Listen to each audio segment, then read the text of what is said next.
Hey, good afternoon. It's November 2nd, day before Election Day, a very important election. I hope, let me refresh that. Being an American, every election is important. You know, a lot of people say that, and they tell you, oh, this is the year you got to get out and vote. Get out and vote. Plain and simple. It's always important. You know, our republic has lasted this long and we need to continue it. And by voting, that's, you know, you're right. If you choose not to, it's fine. Oh, that's your choice. But like I said, it's very important. And, you know, all these people saying, well, this year is more important than others. Every year it's important. It's always important. There's a lot going on. I mean, I hope you enjoyed your holiday weekend, or I consider always Halloween a holiday for me. It's, you know, because it's so much fun, candy and everything like that.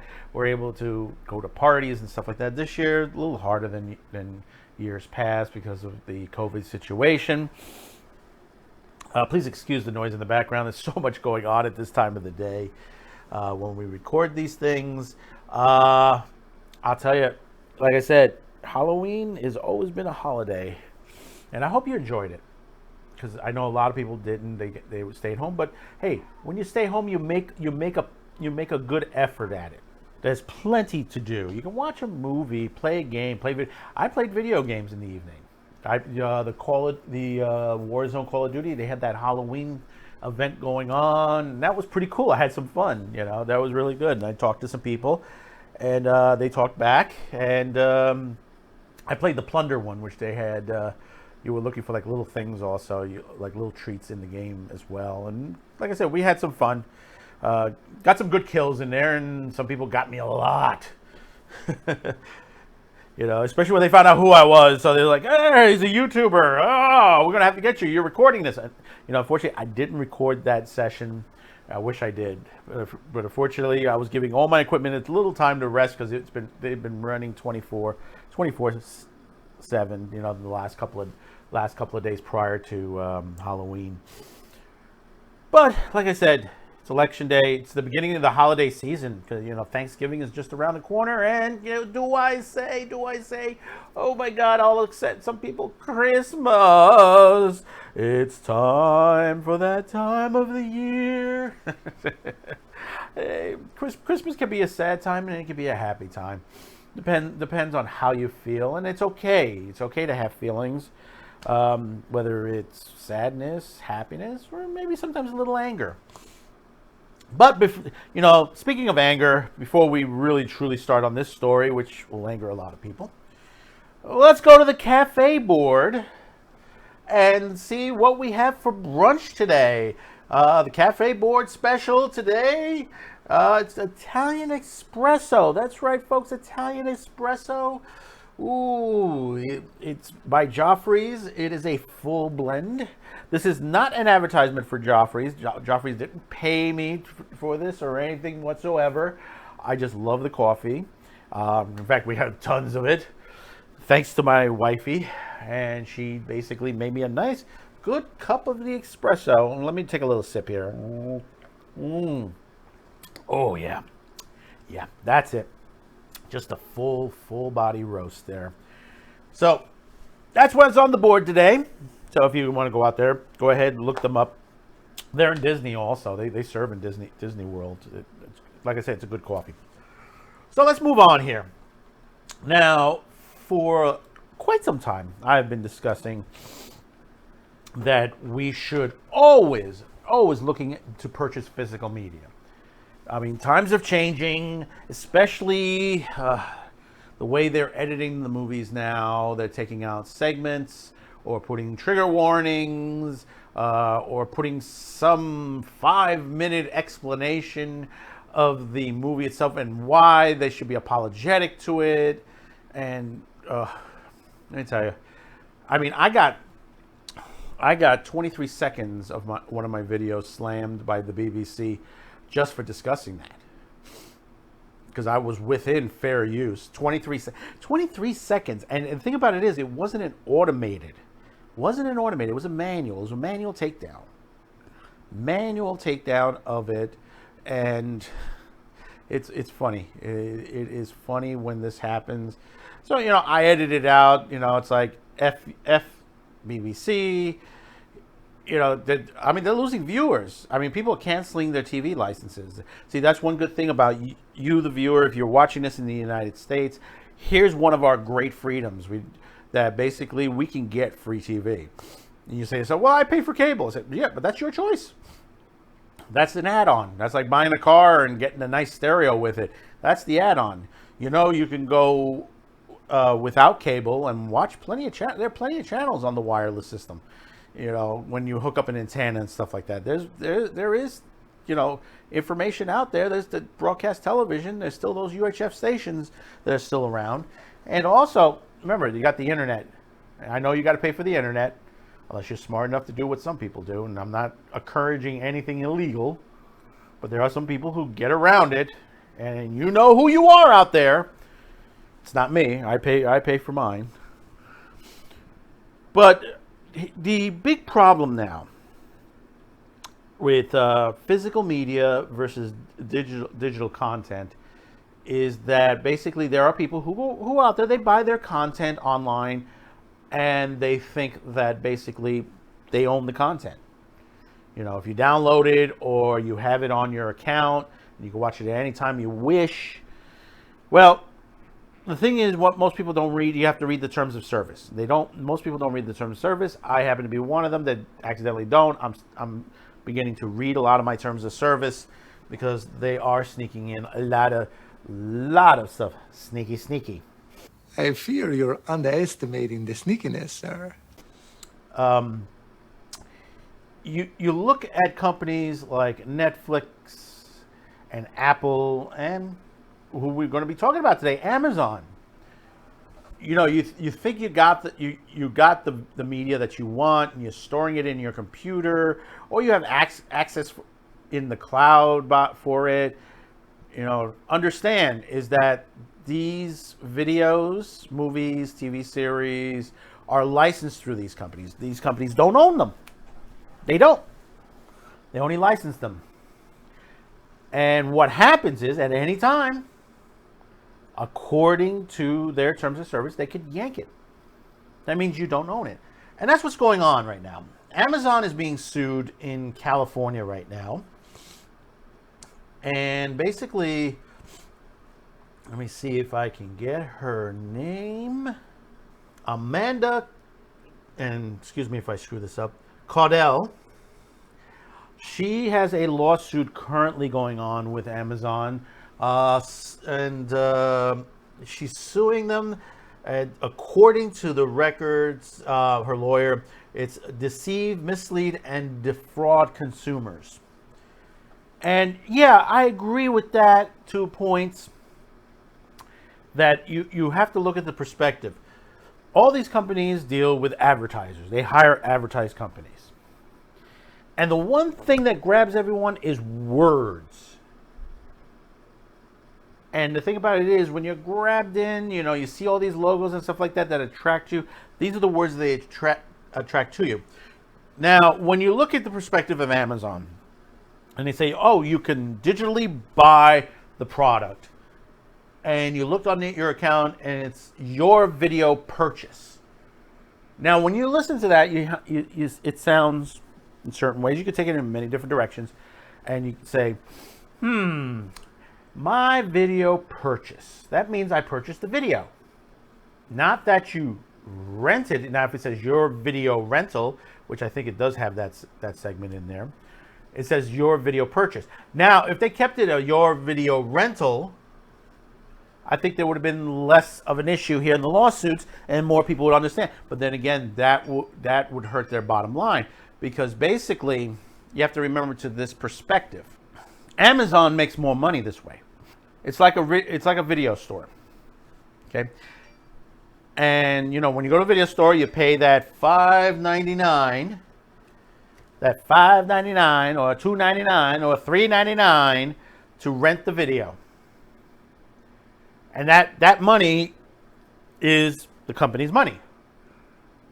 They use that to prop up their business, to buy other DVDs or Blu-rays or whatever it is. to keep the company going. But generally, that is money that is theirs to do what they wish. Now, when you buy a physical copy, say you spend the $20, a percentage of that belongs to the company you bought it with. The rest goes to either the distributor, and the distributor pays off, or depending on who distributed it, it could be the film company that distributed it. They get the money. Now, here's the other half of it. When you're talking digital download, you're paying a rental. They get to keep the rental, the $3.99, $4.99, $5.99. The digital download, you pay $20, and they get to keep that as well. You have to remember, even though they do pay a licensing fee to the distributor or the movie house, they are splitting the money less than they are if it's a purchase situation. The licensing is a one price deal. Okay, it's a one price. Say they spent $500,000 for the licensing fee. I'm just throwing a figure in the air. One fee, one licensing fee. That's what it costs. Okay, say it's $500,000. Okay. Now, if you sell $1 million worth of copies, okay, you've already paid the $500,000. The rest is gravy. It's in your pocket. You're not purchasing it per DVD and paying your split distributor. Distributor splits that. It's a small percentile. It's like a credit card. Credit card, you're paying 7 to 10% if you use a credit card. If you're a retailer, so you're not earning as much if you're in physical media in some ways. Unless you're dealing with used, that's a whole different story in itself and whole different market. But when you look at it, and you look at it from a financial point of view, and many people says, no, that's not how it works. Yeah, that's how it works. They're going to make more money off the consumer if they do a digital download, a physical download, or they buy it, in the case of Amazon, it's in their cloud system, than if they sell it physical media. There is a major difference with that, because they buying it, they have to buy it every time. They have to buy, they could buy 500 copies. They have to pay whatever that distribution. The licensing fee could be for several years. It could be about 3 years, 4 years.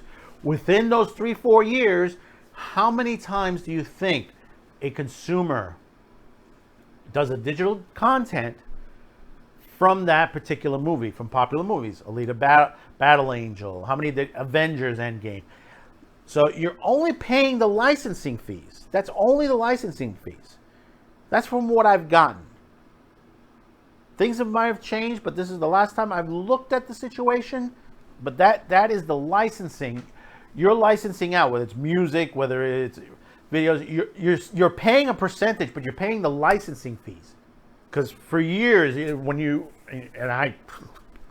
only reason I know this is the reason because I've done it. I've licensed product out. I worked on several things years ago to bring forward, and didn't work out, but I had to pay a licensing fee to carry a particular show. I wanted to carry a show on a lease access program. I bought into it. It was, I ended up belly up on it. I lost money, but it cost me. What was it that it cost me? I'm trying to remember. I think it cost me about, what was it, for a 25-minute show, and it was a whole season. It was something like $75 to $80 per episode. So you can do the math, and it was 20 episodes. License fees, of course, have gone way up since then, and the show that I chose was on borderline. What they call it, the copyrights were about to be renegotiated. They were almost in public domain, so I was able to get a good price. Company made money, But this is how it goes in this business today. You're paying licensing fees to show the product. So technically in the digital content, you're showing the product. So it's a licensing fee. And it's one bulk price. Say you've licensed it for 5-6 years. How much money are you going to be making off of that? A lot.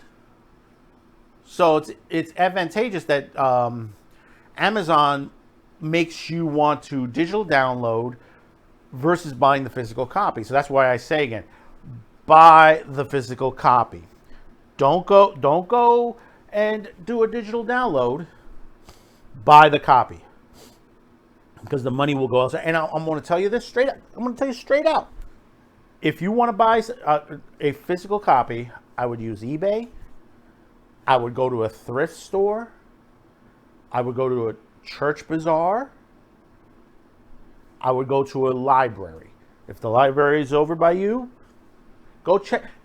Do check them out. You can get books and physical media from the library, because the library is always constantly raising money to try to, increase their budgets. They're always, it's always a budget issue. And let me tell you, my wife, she does very well at some of these libraries. She'll go in and she'll end up coming back with a whole bag of books. And she paid next to nothing, a couple bucks per book. I don't think she pays no more than $5 a book. I just bought 2 mangas off eBay that have been around for a bit, and I paid no more than $10 for something that and they're used. So I can say used, but according to the book company that I'm getting from, they're like as good as new. They're hardly been used. They're like $5 versus $15. So the money is going somewhere to somebody. And I always say, hey, support the little guy, support the smaller guy. Screw Amazon. And at some points, yeah, I'm going to tell you right now, at this point, as far as the video industry goes and the book industry, those are things you can get outside Amazon.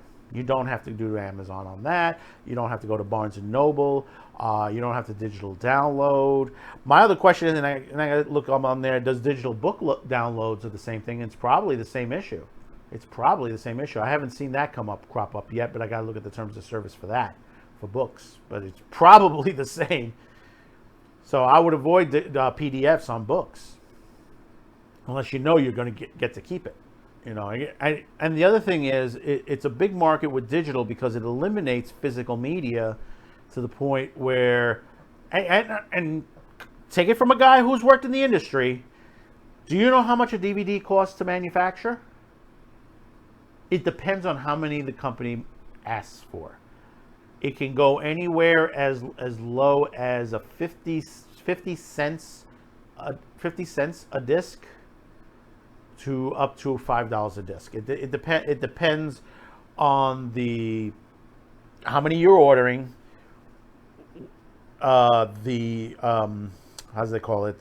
What kind of POP, which is like the marketing stuff on it, like the covers, what type of cover you're going to use. If you ever notice the cover on the DVD, what we call the jewel case, or even on a CD, sometimes that they break, or even a video game, sometimes they break, or sometimes they're good solid plastic, or a little bit in between.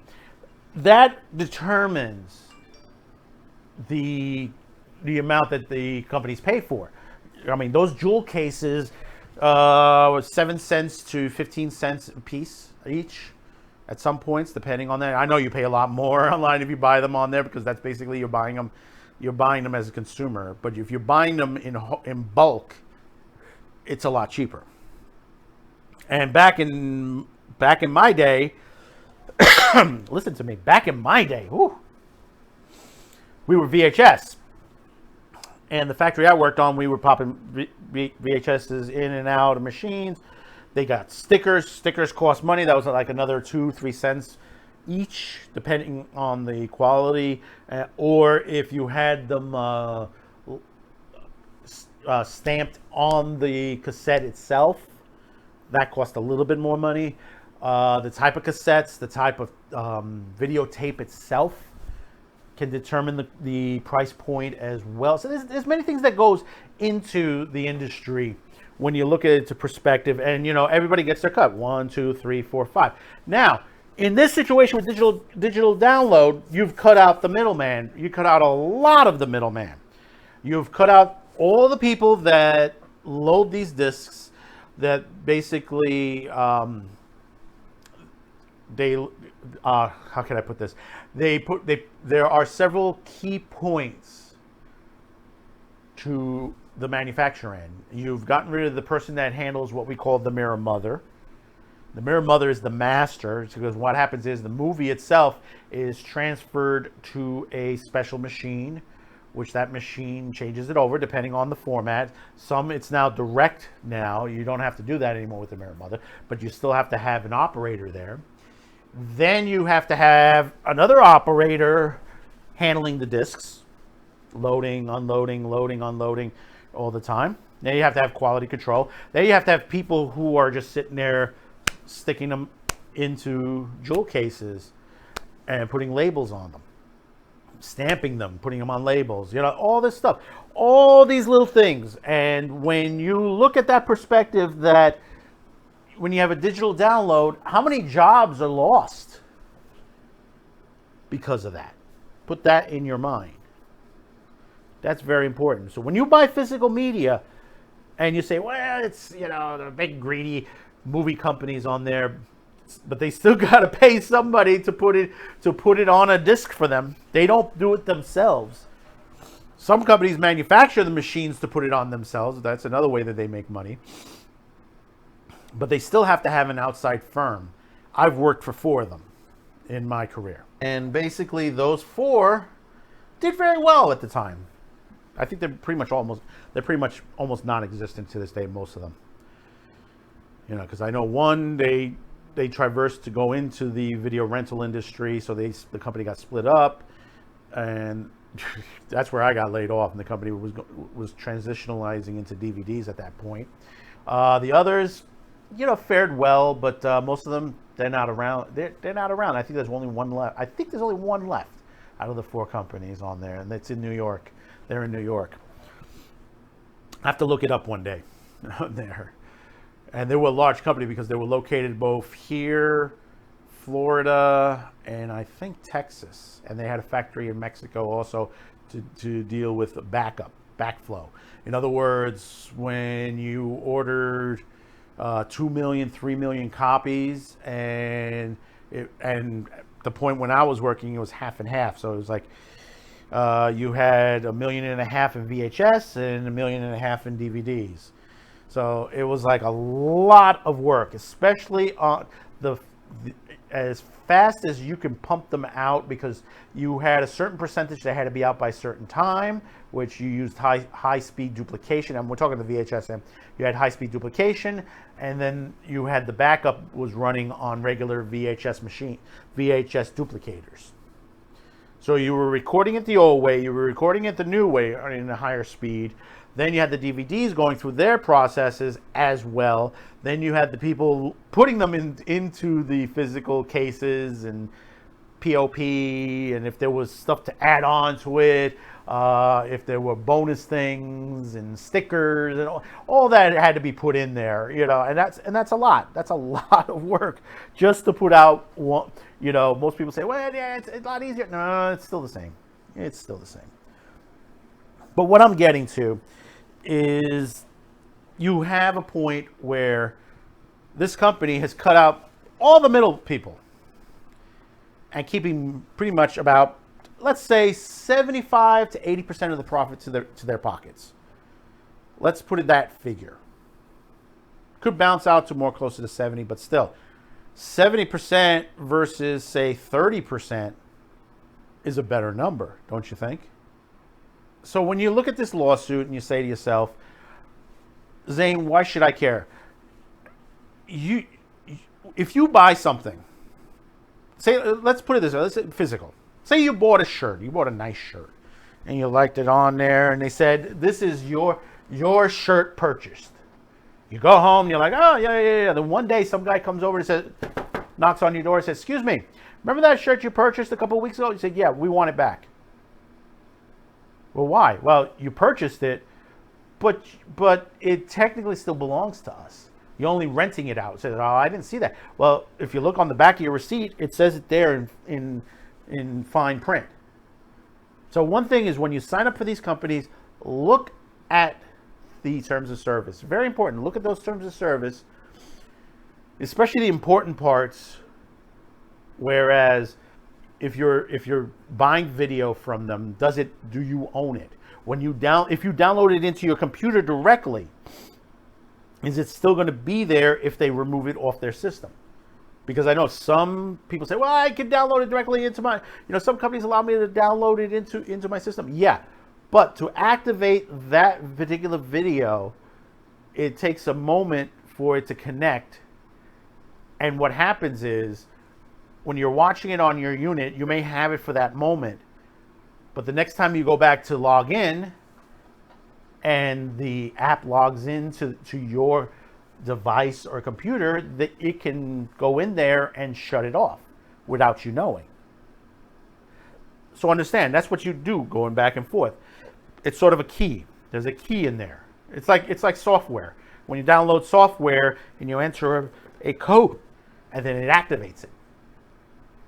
It's the same thing with this, but it's a digital activation. So every time you go back, you get that digital activation. So the program does shut down after a time period and clears out, and sometimes it clears out that video. You can't use it. But this is not every company. Every company has their way of doing it, but this is one way I'm just giving you that it happens.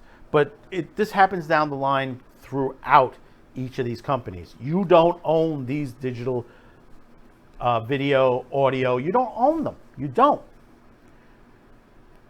So go out, get physical media, get back to physical media. Hey, records and cassettes are making a comeback. Really, folks, I'm not kidding you. I am not kidding. Look it up. There's a company, I think is it in Michigan or Minnesota? I'm trying to remember. Or is it Illinois? It's one of those up there in that area. And they're prospering very nicely. And this is like the last 5 years. They've been prospering. They've been getting a lot of orders. Overseas, music cassettes, like single music and full albums, have been progressing. People are buying them again. I mean, you have a large amount of people that are still buying them. That means the audio cassette machines are coming back. You could still get a DVD unit. You could still find an audio cassette player. You could find a record player. Record players are still out. If you look at companies like Sonos and a couple of others, the speaker systems on there, you're able, like turntables and stuff like that, you're able to work with your Sonos. Sonos is a speaker system, if you haven't realized that. I have one. They're a little expensive, but basically you can play anything through it, your TV, stuff from your phone, everything right through the system on there. But also you can get outside equipment to work with it, including turntables. And you can buy records. You can still buy. There are still little hole in the wall record stores out there. There's still little hole in the wall cassette stores out there, and you can buy some of them online. Not everywhere. It's not like it used to be, where it's like you can go to any mall or something like that and find the product, but you can go out there and find it. Because as far as the physical albums, records and stuff like that, a lot of DJs are still using it. I know of about 2 or 3 in Manhattan that are still doing a very nice business, staying afloat because of DJs alone. So you let me know how you feel about this. I mean, like I said, there's a lot I threw at you. There's some stuff that, if you want clarified, look it up. Look it up online and you'll see for yourself. You'll learn a lot of this. Like I said, I've been in the physical media business a long time, as much as I've been in production as well. I've done both. One thing, when you go to school for production, when you're learning the broadcast industry, you go to the manufacture part of it as well. That's one of the first jobs you get sometimes, because you're just starting out. And I'll tell you honestly, the physical media part of it does need people like editors, quality control people who are very good eye and ear. And a lot of them come out from the production schools. because we're taught to look for imperfections. We're taught to edit, to scan over things and look at them and stuff like that. And that's, that's another part of it, because basically, my very, very first job in the physical media industry was a quality checker. I was the one who sat there with 6 video decks, popped 6 videotapes, and scanned through every one of those videotapes to make sure that the quality on all 6 of those tapes were good. And I would go through a couple of hundred a day. Don't ask me how, the fast forward and stuff like that, but hey, listen, that's the way it does. But then they came in with something a lot more quicker and less to check. You only check out of every 50, you only check 1 per batch. That was the change that they made. So continue to comment on that and just let us know on that. Moving on just a little bit, and I got to put my 2 cents on this. I have to put my 2 cents. It's like, oh my God, I can't believe this is happening. The whole situation, cancel culture, and insulting people and stuff like that, for what you say on that. I have to first say, I send out my condolences to the Connery family, because we lost Sean Connery this past weekend. One of the greatest James Bonds of all time. One of the great actors. Have done so many films, so many roles and you have to ask yourself, hey Zane, what is your favorite? I mean, I have so many favorites. I loved him in Highlander, playing that swordsman. Loved him as Ramius in The Hunt for Red October. If you ever want to read a book, I know the movie, a lot of you may have seen the movie, and it's a great movie. Go read the book. The book is excellent as well. That's a great book to read. But the movie also, fantastic. He played Ramius very good. Connery did. The League of Extraordinary Gentlemen, I did like it. And a lot of people, said, it wasn't a great movie and stuff like that. But hey, look, it was Connery. And, of course, James Bond, he was great. Fantastic James Bond. You couldn't ask for a better Bond. I mean, there were many great Bonds on there. Lazenby and Moore and many others, Sean Connery had his flair. He had a very good flair to the situation, his style and everything. He played it well. And if you ask me what was one of the best, I think there 2 come to mind out of many, and they're all very good, is Dr. No and Diamonds Are Forever. I would have to say the 2. Dr. No, since it was like the first movie on there, and he had a stern style on that, and it was really, really gritty and all that. And that grit came back in Diamonds Are Forever. Because if you're not familiar with Diamonds Are Forever, that is after On Her Majesty's Secret Service.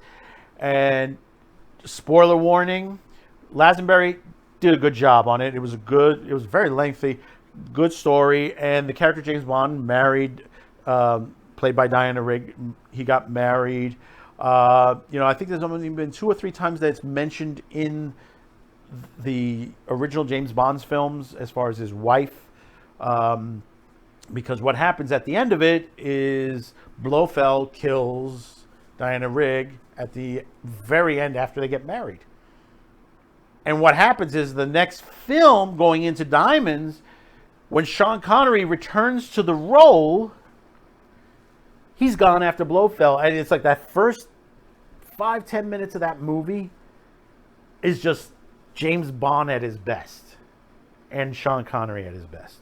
But there is another film, it was not so great, not so publicized, that Connery did, and it's based on novels. It's a movie called The Sword of Valiant, starring Miles O'Keefe, Trevor Howard, John Rhys Davies, Peter Cushing, and the late Sean Connery. And it's based on the book Sir Gawain and the Green Knight, where Connery plays the Green Knight, and he does the movie itself is a little slow in the go, but it is a good movie. But Connery is fantastic in this. And this was in 84, if I'm not mistaken. It's 84 that this movie came out. So, I mean, Connery, the costume, as you can see in the pictures here, Uh, it is he does a great role to this, a great look to it, with that battle axe in hand.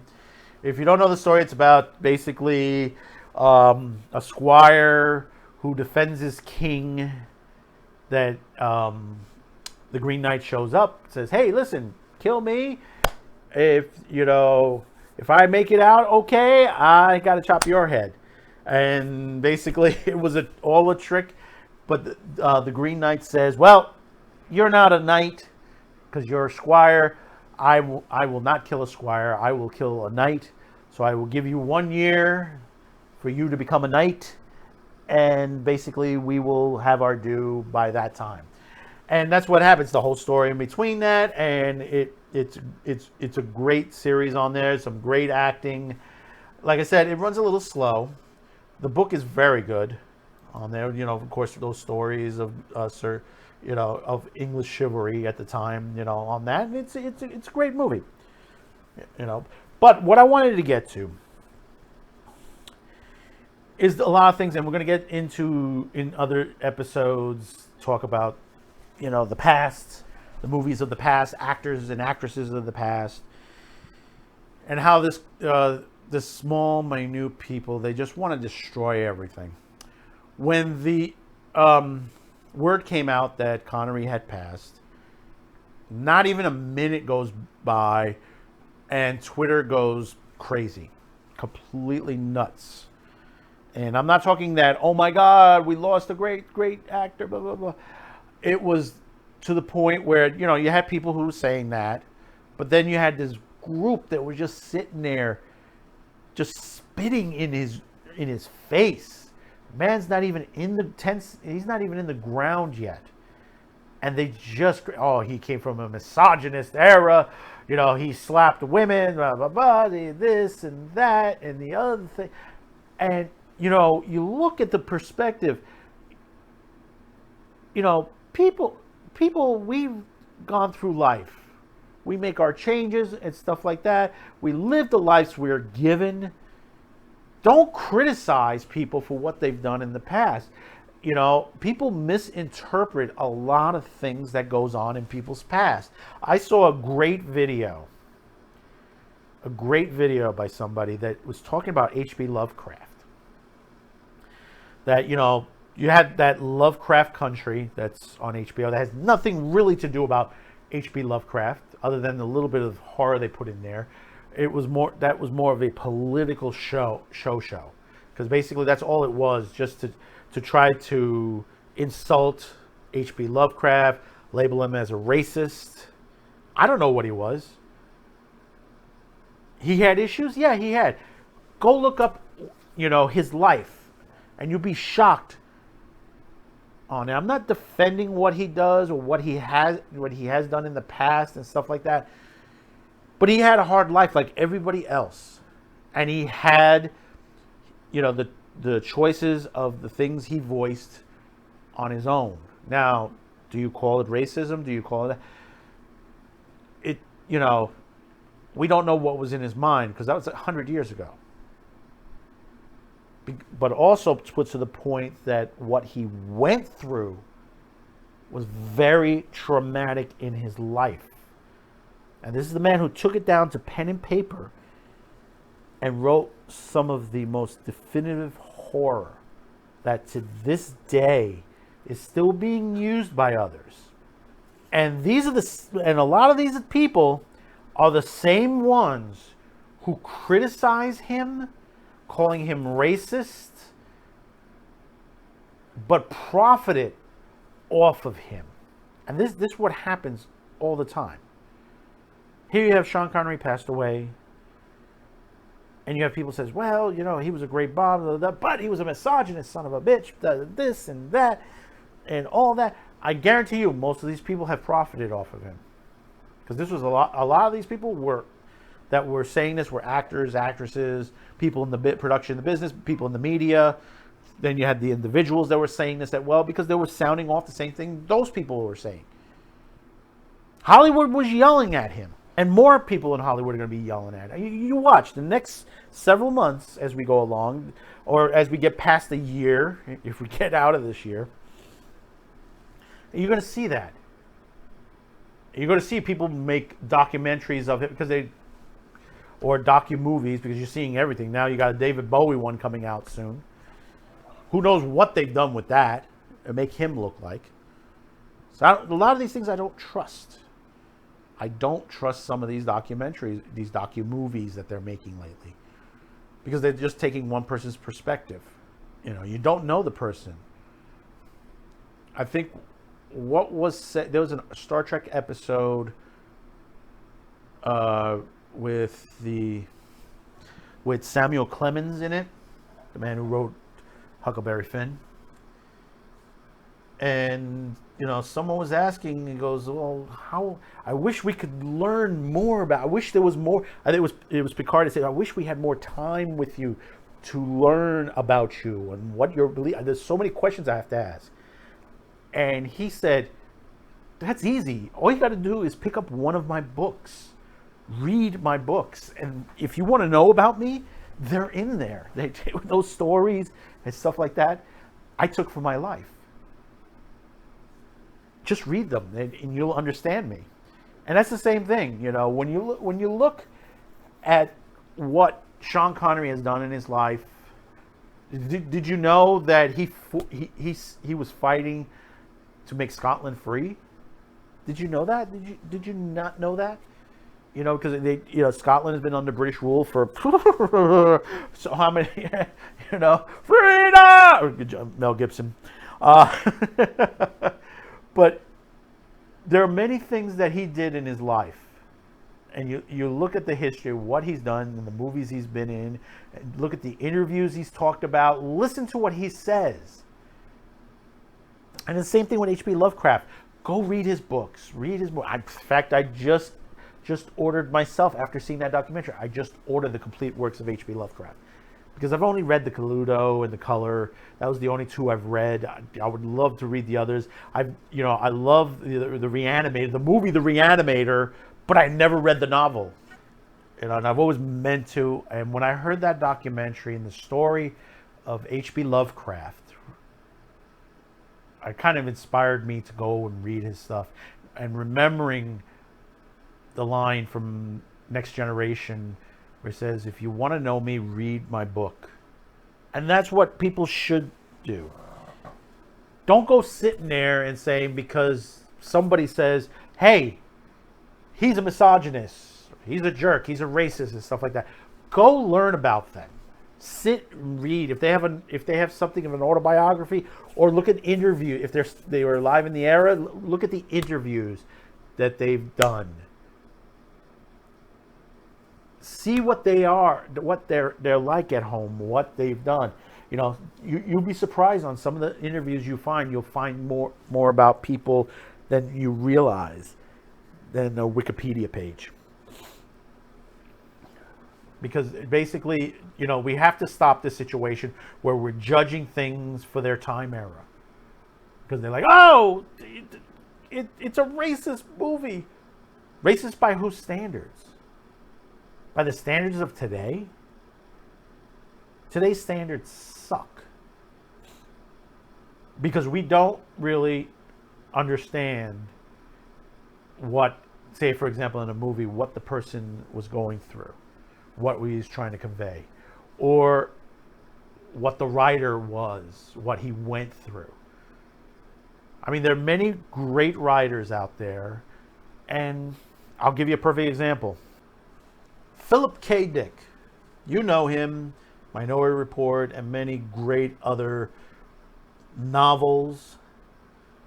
And people go, oh, he was such a great novelist, a great science fiction novelist and stuff like that. But he had his issues in time. He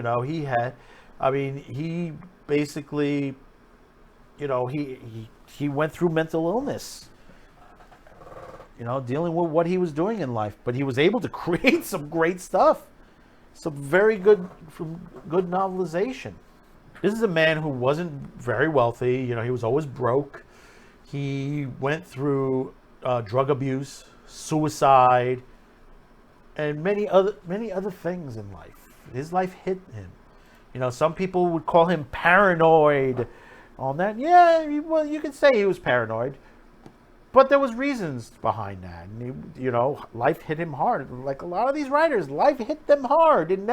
It's never easy. You can go through the history of the greatest writers for decades, and you'll see that how many of them are how they're interpreted today than they were, you know, 100 years ago, 50 years ago. What would a writer today be interpreted in the next 50, 100 years from now? Or an actor or an actress like Sean Connery, how would he be interpreted 50 years from now? So we got to put that emphasis on there. Don't criticize the man until you know him. Because that's the problem. You have today people calling people racist, misogynists. You know, they lived in a different era, different time. You know, that's not an excuse, but the thing about it is, ideologies were different. Also, didn't make them a bad guy on certain things. You know, it depends on the particular person itself, what they went through. And like I said, guys like Lovecraft, Dick, they had hard lives, but they were called paranoid, schizophrenics, and racist. So when you see someone there and they criticize someone who just passed away and say, oh my God, they were a misogynist, they slapped women and stuff like that, take that moment to think, why would someone say something like that? I never heard that before. Is it true? Go look it up. Go look it for yourself and make your own opinion. And those who've died, leave them to their rest. Because the spirit doesn't rest if you continue to curse them, to basically push the narratives that people are today, even those who are alive. People have pushed people to suicide because of misinterpretation of how the people are, chastising their looks, their beliefs, whether it's political, religious, movie, book. But I'm rambling just a bit. But let's finish off with that. Rest in peace, Sean Connery. We hope that your soul is rest and that heaven itself has gained a man that was well liked. What history proposes forward from this as far as being well liked versus not, let's hope it continues to be well liked and hope that people will educate themselves to understand that life is never easy. Understand the human nature before you criticize it, because you may be in the same instance many years from now. So, as we end, getting my last bit of a sip. Let me get this in. Oh, yeah. Yep. A little bit more coffee here, my dear. She'll be over in a bit because I'm going to have my next cup of coffee while I plan the rest of the week here with episodes of Madman with the Show and the Saturday Brunch with the Madman. That's right. We're going to put Brunch with the Madman on Mondays and Saturdays. From here on in, we're going to try it and see how it does, because it seemed like it did very well. You'll be able to see Madman with the Show on Wednesdays and Fridays right here on YouTube on Q2Cast TV. And Monday and Saturday, The Brunch on the same channel. Please comment below. Let me know how you feel about the digital downloads. How do you feel about Sean Connery? And everything else. We have so much that's coming up this week. Like I said, it's the elections. Go get out and vote. And when you come back, remember, I know there's a lot of you out there. Don't forget to hit that subscription there. Like the show. And share this show, because it's very important. Because like an election, one thing is when you share the information out there to everybody, more and more people will learn and educate themselves, or have a little fun, like we have here in CuniCast TV, Man with a Show, Brunch with a Man. We have this fun, and we like to pass it on to you. So, until Saturday in our next edition of Brunch with the Madman, and we'll see you during the week on Wednesday and Friday with our next thrilling episode of Man with the Show. Thank you for tuning in, and we'll see you on the rebound.